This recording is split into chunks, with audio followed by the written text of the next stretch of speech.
प्रभु यीशु मसीह के मधुर और मीठे नाम में हम आप सबका स्वागत और अभिनंदन करते हैं। प्रभु का बहुत बहुत धन्यवाद कि उसने इस महामारी के समय में, इस परेशानियों के समय हम सबको बचा के रखा।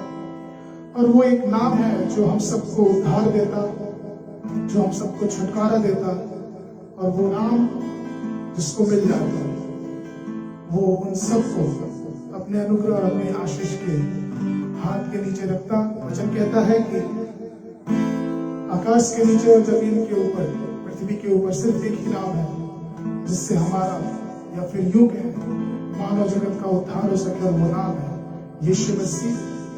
आज के दिन में हम प्रभु का धन्यवाद देते हैं इस समय के लिए। और इससे पहले कि हम वचन में चले, हम प्रभु के नाम की स्तुति, प्रभु के नाम की महिमा एक भजन से, यीशु नाम मिला और मेरा जीवन बदल गया। ये यीशु का नाम है, ये प्रभु का नाम है जो हमारे जीवन को, हमारे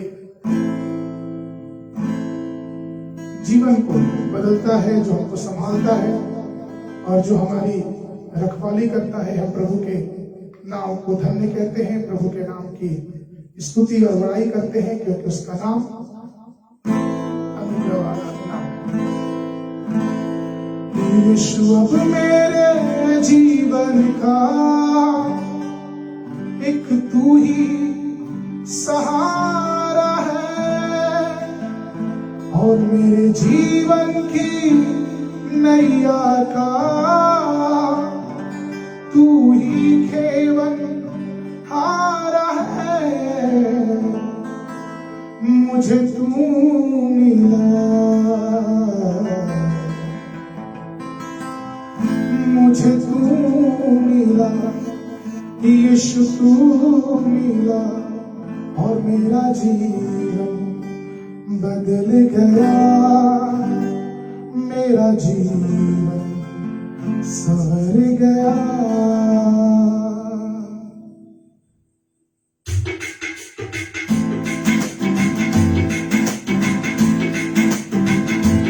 यीशु नाम मिला, यीशु नाम मिला, प्रभु का नाम मिला, यीशु का नाम मिला, मेरा जीवन संवर गया,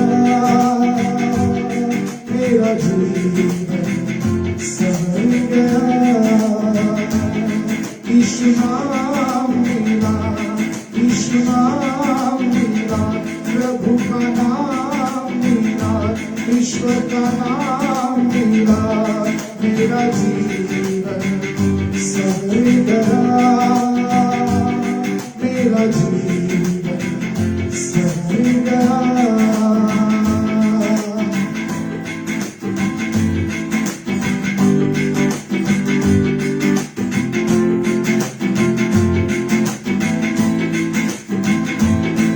यीशु अब मेरे जीवन का एक तू ही सहारा है। यीशु अब मेरे जीवन का एक तू ही सहारा है। मेरे जीवन की नैया का तू ही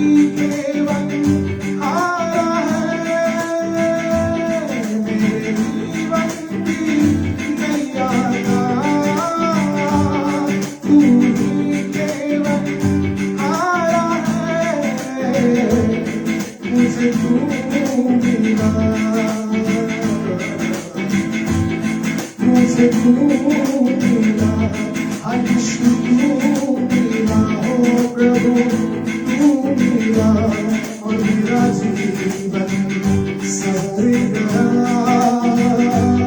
मेरा जीवन बदल गया। यीशु नाम मिला, यीशु नाम मिला, प्रभु का नाम मिला, यीशु का नाम मिला, मेरा जीवन संवर गया, मेरा जीवन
मेरा जीवन बदल गया, मेरा जीवन बदल गया। यीशु नाम मेरा, यीशु नाम मेरा, प्रभु का नाम मेरा, यीशु का नाम मेरा, मेरा जीवन संवर गया, मेरा जीवन संवर गया, हो मेरा जीवन संवर गया।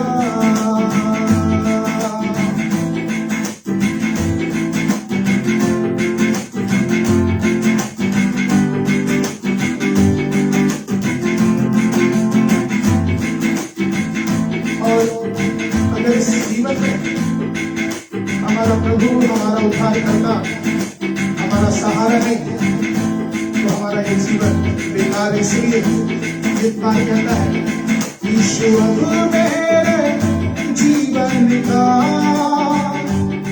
एक तू ही सहारा है। आप लोग मेरे साथ गा सकते हैं, यीशु अब मेरे जीवन का एक तू ही सहारा है, मेरे जीवन की नैया का तू ही केवल हारा है, मेरे जीवन की नैया का तू ही केवल हारा है। मुझे तू मिला, यीशु तू मिला, ओ प्रभु तू मिला, मेरा जीवन संवर गया, मेरा जीवन बदल गया। यीशु नाम मेरा, यीशु नाम मेरा, प्रभु का नाम मेरा, ईश्वर का नाम मेरा, और मेरा जीवन संवर गया, मेरा जीवन संवर गया। यीशु नाम मेरा, यीशु नाम मेरा, मेरा जीवन संवर गया, मेरा जीवन संवर गया, मेरा जीवन संवर गया।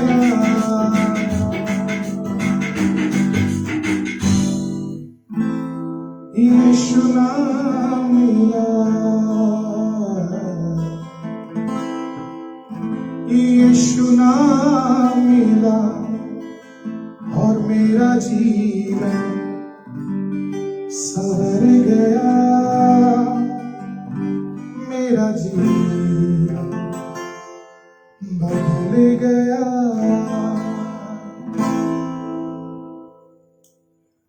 प्रभु यीशु मसीह का धन्यवाद, परम पिता का धन्यवाद उस अद्भुत नाम के लिए, उस अलौकिक नाम के लिए जो नाम सब नामों में ऊपर है। वो नाम सब नामों में महान है और उस नाम से हमें छुटकारा मिलता है, उस नाम से हमें चंगाई मिलती है, उस नाम से हमें उद्धार मिलता है। उस अलौकिक नाम के लिए हम प्रभु का धन्यवाद करते हैं।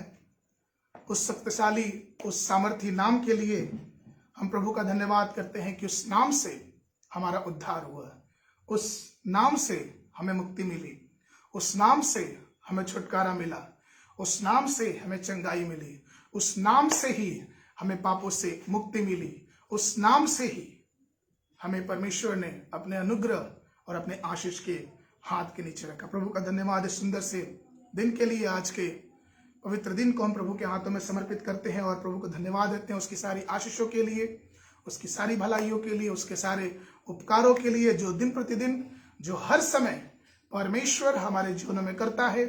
परमेश्वर हमें संभालता है, परमेश्वर हमें बचाता है और वो हमारी रखवाली करता, और जब भी हमें उससे पुकारते हैं वो हमारी प्रार्थनाओं को सुनता है और उसका उत्तर हाँ और आमीन में देता है। मैं विश्वास करता हूं कि आप सब लोग अच्छे से होंगे और हमारी दुआएं आपके साथ है। और परमेश्वर आप सबको भला चंगा रखे, परमेश्वर आप सबको सुरक्षित रखे, यही हमारी कामना, यही हमारी दुआ है। जबकि पूरी दुनिया एक महामारी से होकर गुजर रही है, अभी एक गई नहीं कि दूसरी आई, दूसरी गई नहीं कि तीसरी आई, लेकिन इस महामारी के बीच में हमें विश्वास है कि परमेश्वर हम सबकी सुधि रखता है, हम सबकी रखवाली करता है, हम सबको संभाल कर रखता है और वो हमारी रखवाली करता है। आज के मनन के लिए मैं आपसे निवेदन करूं, अगर आप अपने पास परमेश्वर वचन लेके बैठे हैं तो आज के मनन के लिए हम लोग निकाल लेंगे उत्पत्ति की पुस्तक, उसका 22वां अध्याय, उत्पत्ति की पुस्तक और उसका माफ करिएगा 19वां अध्याय, उत्पत्ति की पुस्तक और उसका 19 अध्याय। कुछ एक पद मैं आप लोगों के लिए पढ़ना चाहूंगा। उत्पत्ति की पुस्तक उसका 19 अध्याय और पद नंबर 1, पद नंबर 2 और हम लोग तीसरा भी पढ़ लेंगे। वचन इस प्रकार कहता है कि सांझ को वे दो दूत सदोम के पास आए और लूत सदोम के फाटक के पास बैठा था। उनको देखकर वह उनसे भेंट करने को उठा और मुंह के बल झुककर दंडवत करके कहा, हे मेरे प्रभुओं, अपने दास के घर में पधारिए और रात भर विश्राम कीजिए और अपने पांव धोइए, फिर भोर को उठकर अपने मार्ग पे जाइएगा। उन्होंने कहा, नहीं, हम चौक में ही रात बिताएंगे। पर उसने उनसे बहुत विनती करके उन्हें मनाया, इसलिए वह उसके साथ चलकर उसके घर में आए और उसने उनके लिए भोजन तैयार किया और बिना खमीर की रोटियां बनाकर उनको खिलाई। प्रभु का धन्यवाद उस सुंदर से वचन के लिए, प्रभु का धन्यवाद इस जीवित कलाम के लिए जो आज हमारे बीच में प्रभु हमसे बोलना और बातचीत करना चाहता है। इससे पहले कि मैं आज के वचन में चलूं, मैं विश्वास करता हूं, आशा करता हूं कि आप लोग इस पूरी घटना को जानते होंगे और आप इससे वाकिफ होंगे, आप इसको बहुत बहुत अच्छी तरह से इस घटना को जानते होंगे। फिर भी मैं इस कहानी के थोड़े पिछले हिस्से में जाके उन सबको जो इस घटना को नहीं जानते उनको बताना चाहूंगा। हुआ यूं कि उत्पत्ति की पुस्तक जब हम 11 और 12 अध्याय पढ़ेंगे तो वहां पता चलता है कि परमेश्वर ने अपने एक अभिषिक्त दास, अपने एक परमेश्वर ने जब दृष्टि की तो उन्होंने धरती पे देखा कि एक मनुष्य है जो बहुत धर्मी है और बहुत अच्छा है और उसका नाम अब्राहम है, इब्राहिम। और परमेश्वर ने इब्राहिम को बुलाया, उत्पत्ति की पुस्तक उसका 12 अध्याय। और जब इब्राहिम को परमेश्वर ने बुलाया तो परमेश्वर ने कहा कि तू इस देश को छोड़ के निकल जा और मैं तुझे एक देश दूंगा, मैं तुझे एक जगह दूंगा जहां तू और तेरा वंश बहुतायत से रहने पाएगा। और इस बात को सुन के, इस वादे को सुन के इब्राहिम जो था अपना सब जमीन जायदाद, अपना घर, अपना यूं कहे कि अपने देश, अपने कुटुंब, अपने रिश्ते नातों, अपने रिश्तेदारों को छोड़ के, उसके पास जो कुछ भी था वो सब कुछ लेके वो निकल पड़ा उस अनदेखे रास्ते में, उस अनदेखे देश में जिसके बारे में जिसको उसने कभी देखा नहीं था, जिसको उसने कभी जाना नहीं था, वो कभी गया नहीं था। और वैसे देश के लिए उसकी यात्रा निकल पड़ी। और उसी बीच उसका भतीजा जो कि लूत था, उसने भी कहा कि मैं भी आपके साथ चलूंगा और मैं भी वहां चलूंगा जहां आप चल रहे हैं। और इब्राहिम ने लूत को भी अपने साथ ले लिया। और कुछ आगे बढ़े अगर उस कहानी में, उस घटना में, आप उत्पत्ति की पुस्तक बखूबी जानते होंगे। और होता यह है कि लूत के चरवाहों में और इब्राहिम के चरवाहों में झगड़ा हो जाता है। और जब ये झगड़ा बहुत बढ़ जाता है तब इब्राहिम कहता है लूत से कि देख, तेरी जो संपत्ति है, तेरे जो चरवाहे और तेरी भेड़ बकरियां वो बहुत बढ़ती जा रही हैं और अब ये नहीं हो सकता कि हम साथ रहें, इसलिए तू अगर दाएं जाए तो मैं बाएं जाऊंगा, तू अगर उत्तर जाए तो मैं पश्चिम जाऊंगा। और इस तरह से लूत के सामने इब्राहिम ने एक बात रखी कि हम अब ये समय आ गया कि हम अलग हो जाएं। और ऐसा हुआ कि लूत ने अपनी आंख उठाई और देखा कि वहां से उसने सदोम और गमोरा, ये दो शहर थे जो उस जमाने में, जिस जमाने की मैं बात कर रहा हूँ, उस जमाने में बहुत ही उपजाऊ दृष्टि में या फिर यूं कहें कि सांसारिक दृष्टि में ये बहुत ही अच्छी जगह थी। और जब उसने देखा तराई में सदोम और गमोरा नाम के दो देश और पूरी तरह से हरियाली से भरे हुए हैं और पूरी रीति से वो देश में इसके जानवरों के लिए कोई भी चीज की परेशानी नहीं होगी, पानी भी है और हरी हरी घास है और वहां के लोग। और उसने इब्राहिम से कहा कि ठीक है, अगर आप मुझे अपना साथ नहीं रखना चाहते तो मैं इस सदोम और गमोरा के देश में प्रस्थान करना चाहूंगा।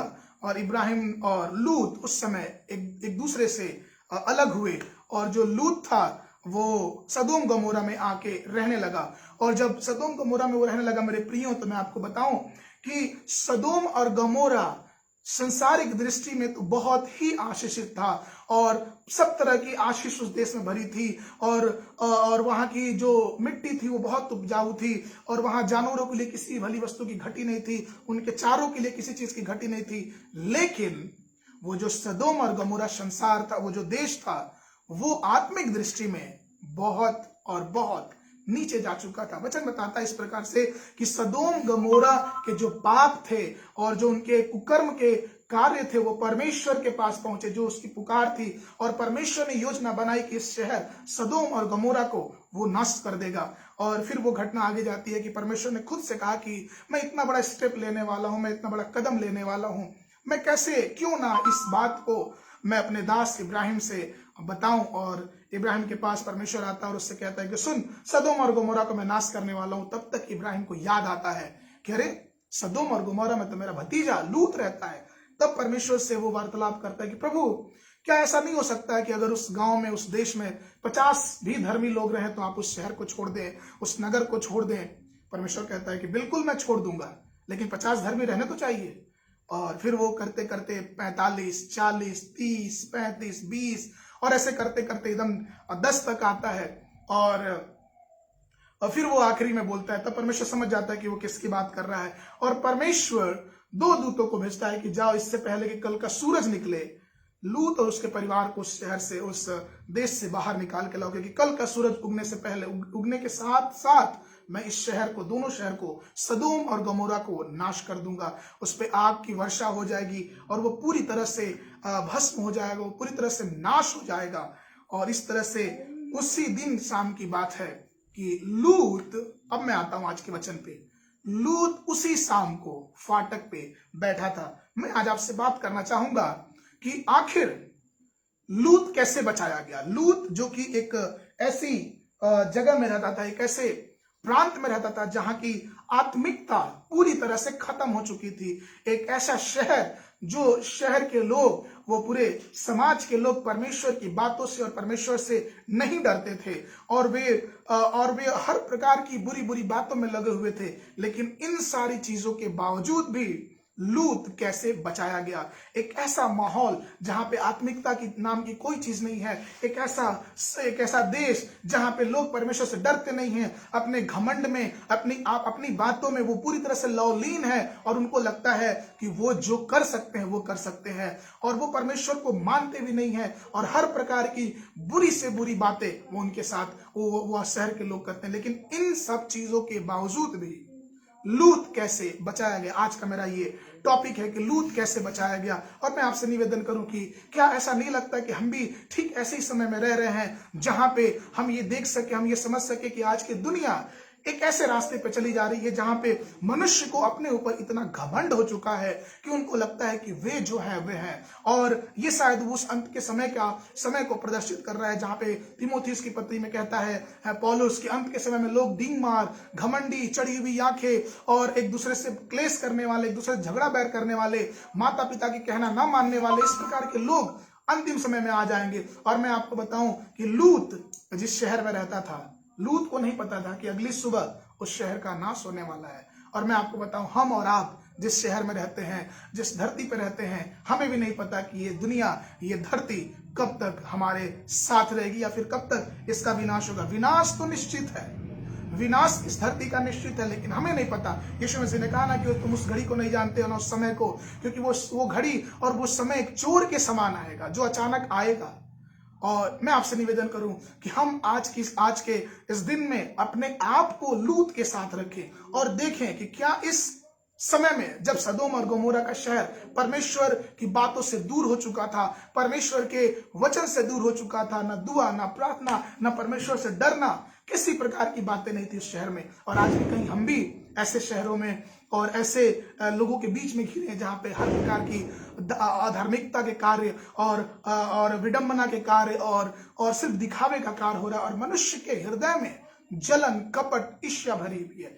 इस बातों में परमेश्वर आज के दिन हमें याद दिलाना चाहता है कि ये जो जीवन है, ये जो शरीर है, जो हम बहुत तंदुरुस्त दिखता है, जो हमें बहुत अच्छा दिखता है, ये शरीर और ये जीवन एक दिन हमारा साथ छोड़ देगा। ये धरती और जो उसके ऐशो और जो जितनी सारी चीजें हैं, ये भी हमारा एक दिन साथ छोड़ देगी। लेकिन इसके बावजूद क्या हम लूत के समान बचाए जाएंगे?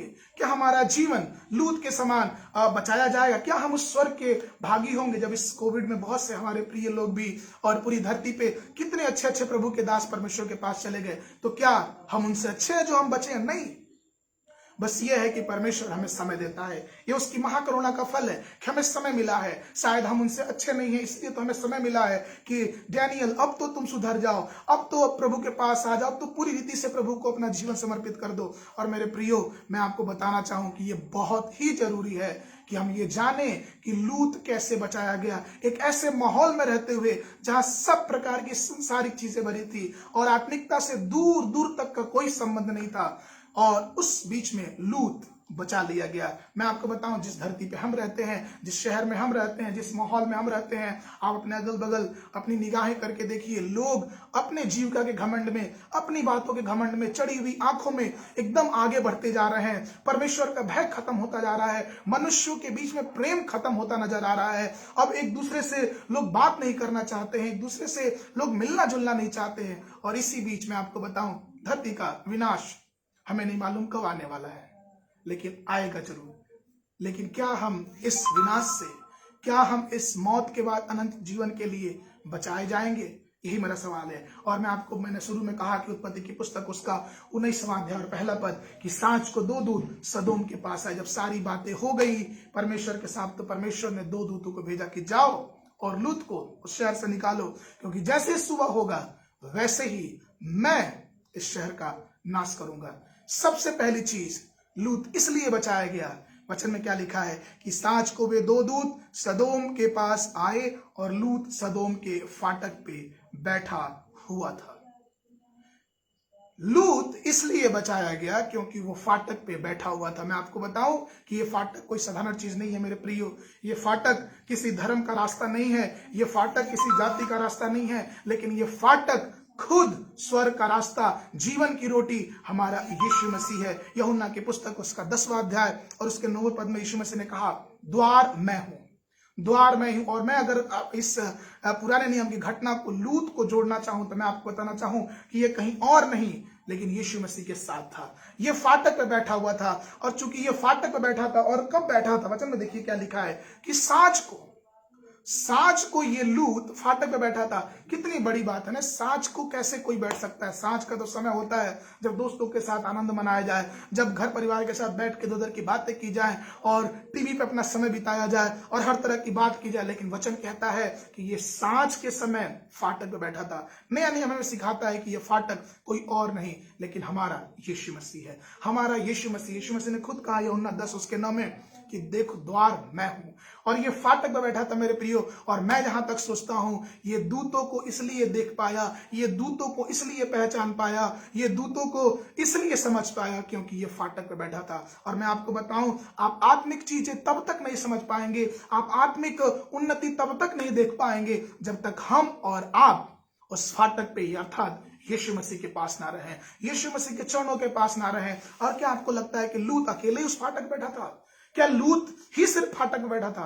नहीं, वहां पे बहुत सारे लोग होंगे, क्योंकि संध्या का समय ही ऐसा था जहां पे कई लोग उस समय बैठ के बातें कर रहे होंगे। लेकिन लूत ने इन दोनों दूतों को पहचान लिया, वो इसलिए क्योंकि वो फाटक में बैठा था। मेरे प्रियो, अगर हम प्रभु के साथ रहेंगे तो हम प्रभु के वचन को पहचान लेंगे, हम प्रभु के उस कलाम को जो हमें शिफा देता है, जो हमें चंगाई देता है, जो हमें छुटकारा देता है, जो हमें धर्म और जाति की बातों से परे लेके जाता है, उन वचन को हम पहचान लेंगे, उस बातों को हम जान लेंगे। और ये बहुत जरूरी है, ये बहुत जरूरी है कि हम यीशु मसीह के पास रहें। लूत इसलिए बचाया गया क्योंकि वो फाटक बैठा था। पहली चीज मैं आपसे निवेदन करूं, सदोम गमोरा का सा समय हो चुका है हमारे इस दुनिया में, हमारे इस माहौल में, जब चीजें हो रही हैं, एक से एक बढ़ के चीजें हो रही हैं। कई भविष्यवक्ता तो ये भविष्यवाणी कर रहे हैं कि ये दुनिया का अंत का समय है, लेकिन मैं ऐसा कुछ नहीं बोलने वाला। लेकिन मुझे इतना पता है कि इस दुनिया का अंत होगा। कब होगा मुझे नहीं पता, लेकिन मैं ये बताना चाहता हूं कि क्या हम जब इस दुनिया का अंत हो तो क्या हम तैयार हैं? क्या हमारी आत्मा बचाई जाएगी? और अगर हमको और आपको बचना है तो हमें फाटक पे बैठना है। इस संध्या के समय में, ये जो संध्या है वो रात आने वाली है, वो समय आने वाला है। अभी कोविड आया, हमको एक दूसरे से मिलने नहीं दिया गया। अगर हमको खुद को बचना है तो एक दूसरे से दूरी बनाए रखना है।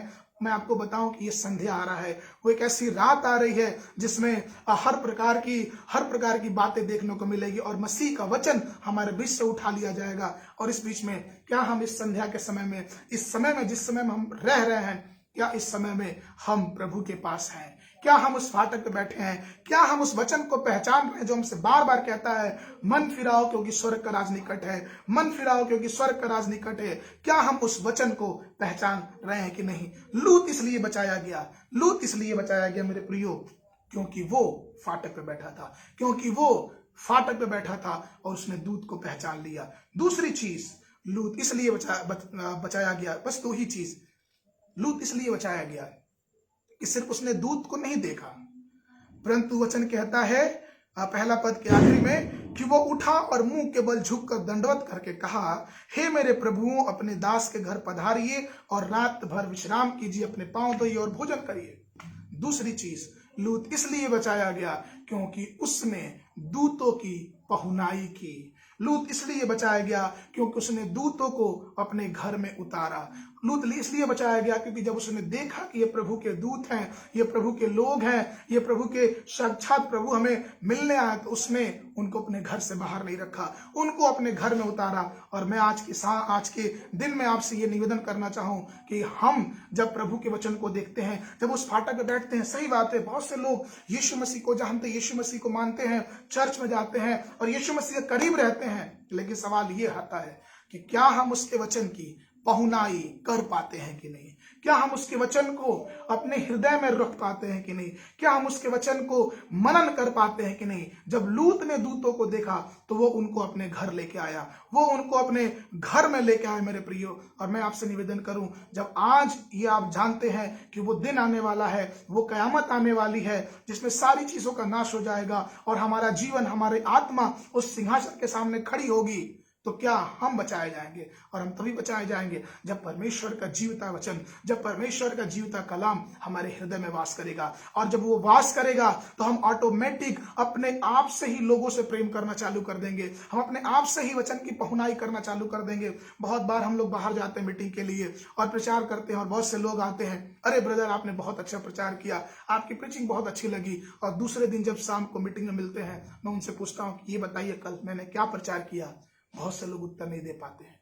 वो इसलिए क्योंकि वचन की पहुनाई नहीं हो पाती है, वचन का मनन नहीं हो पाता है, वचन को हम अपने घर में, अपने जीवन रूपी घर में नहीं उतार पाते हैं। ये हमारा जो घर है, जो परमेश्वर ने हमको और आपको दिया है, हम उस घर में इस वचन को नहीं उतार पाते हैं। और यही रीजन है कि जब हम वचन को अपने घर में नहीं उतार पाते हैं तो बहुत सारी संसारिक चीजें हमारे जीवनों में आ जाती हैं। इसलिए मेरे प्रियो, मैं आपको बताऊं कि हमें वचन को अपने जीवन में उतारना है, हमको परमेश्वर के वचन को अपने जीवन में उतारना है। लूत इसलिए बचा लिया गया क्योंकि उसने प्रभु के दूतों को, प्रभु के दासों को, प्रभु के स्वदूतों को उसने अपने घर में लेके आया। मैं आपको बताऊं कि क्या हम वचन को अपने घर में उतारते हैं कि नहीं? क्या हमने अपने जीवन को उस वचन से धोया है कि नहीं? उस वचन को अपने घर में, अपने जीवन में, अपने मन में उतारा है कि नहीं? अगर हम और आप बचाने जाना चाहते हैं, अगर आप और हम चाहते हैं कि हम प्रभु के वचन में, प्रभु के आगमन में हम और आप बचाए जाएं, तो मैं आपसे निवेदन करूं कि लूत के समय अपने काम करने चालू कर दीजिए। लूत एक ऐसे शहर में रहता था जिस शहर का कोई भविष्य नहीं था, वो अगली सुबह सूरज के साथ साथ उस शहर का नाश होने वाला था।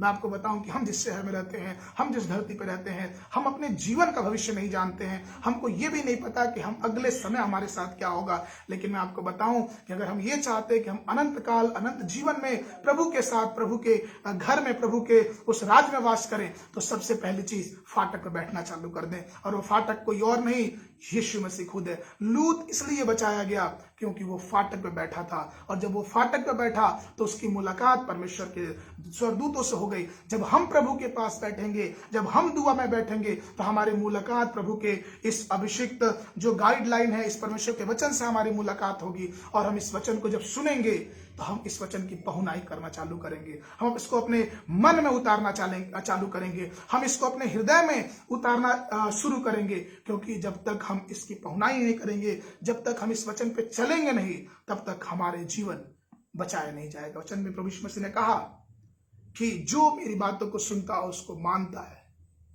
मानना, लूत इसलिए बचा लिया गया क्योंकि उसने दूतों की पहुनाई की, उनको पहचाना, क्योंकि वो फाटक पे था। मैं आपसे निवेदन करूं आज के दिन कि हम और आप कहाँ हैं? क्या हम अपने यीशु मसीह को पहचानते हैं? या फिर कहीं ऐसा तो नहीं कि हमने यीशु मसीह को एक धर्म बना लिया, एक जाति बना लिया? और मैं आपसे बताऊं कि इस धर्म और जाति से बहुत ऊपर हमारा यीशु मसीह है, क्योंकि वो हम मनुष्यों से प्यार करता, वो किसी धर्म विशेष से प्यार नहीं करता, वो किसी जाति विशेष से प्यार नहीं करता, लेकिन वो हम मनुष्यों से प्यार करता है और वो ये चाहता है कि हमारा और आपका जीवन बचाया जाए। और इसलिए उसने अपने पुत्र प्रभु यीशु मसीह को भेजा, उस फाटक के वो रास्ता खोला, वो द्वार बना जिसके द्वारा हम उस स्वर्ग राज के वारिस हो सके। क्या हम प्रभु के पास हैं? क्या हम उस फाटक पे बैठे हैं? क्या हम उस फाटक पे बैठ के उस वचन की मनादी कर रहे हैं? ये हमको ध्यान देने वाली बात है। प्रभु आप सबको आशीष दे। मैंने बताया कि लूत क्यों बचाया गया, वो इसलिए बचाया गया क्योंकि वो फाटक पे था और उसने दूतों की पहुनाई की।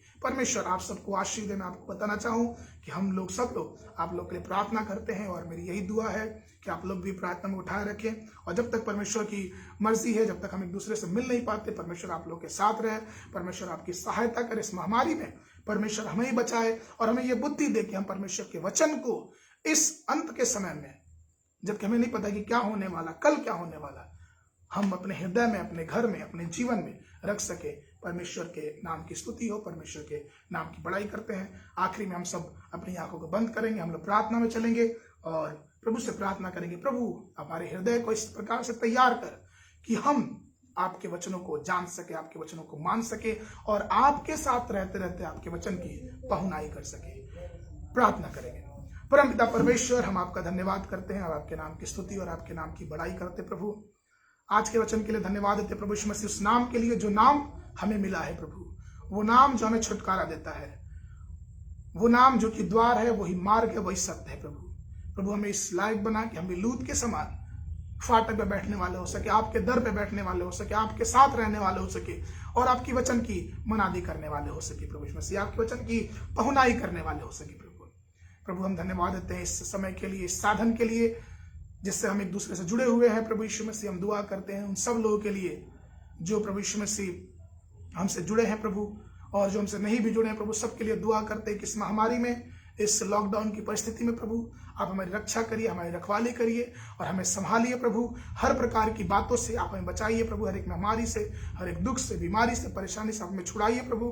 अपने लहू के बाड़े में हमें रखिए प्रभु यीशु मसीह। और एक एक लोग के लिए दुआ करते हैं, कलीसिया के लिए दुआ करते हैं, आपके दासों के लिए दुआ कर, सबके आप साथ रहिए, सबकी सहायता करिए। और जितने लोग इस वचन को सुन रहे, इस वचन को देख रहे हैं प्रभु यीशु मसीह, उनके घर परिवार, उनके रिश्तेदारों के लिए, उनके जीवन के लिए, उनके खुद के परिवार के लिए, उनके जीवनों के लिए हम दुआ करते हैं। यीशु मसीह आपका लहू एक एक के जीवनों पर लगने वाला हो सके, आपकी आशीष एक एक के जीवन में वास करने वाली हो सके। प्रभु हम आपका धन्यवाद करते हैं यीशु मसीह, आपके नाम की स्तुति करते, आपके नाम की बड़ाई करते, अपने देश के लिए दुआ करते यीशु मसीह। महामारियों से तो छुटकारा दे प्रभु यीशु मसीह। अपने मंत्री के लिए, अपने प्रधानमंत्री के लिए, अपने मुख्यमंत्री के लिए, अपने एक एक लोकल नेताओं के लिए दुआ करते यीशु मसीह। बुद्धि ज्ञान से परिपूर्ण कर, बीमारियों से बचा, बुद्धि ज्ञान से परिपूर्ण करके इस विकट परिस्थिति में एक रास्ता निकल पाए प्रभु यीशु मसीह।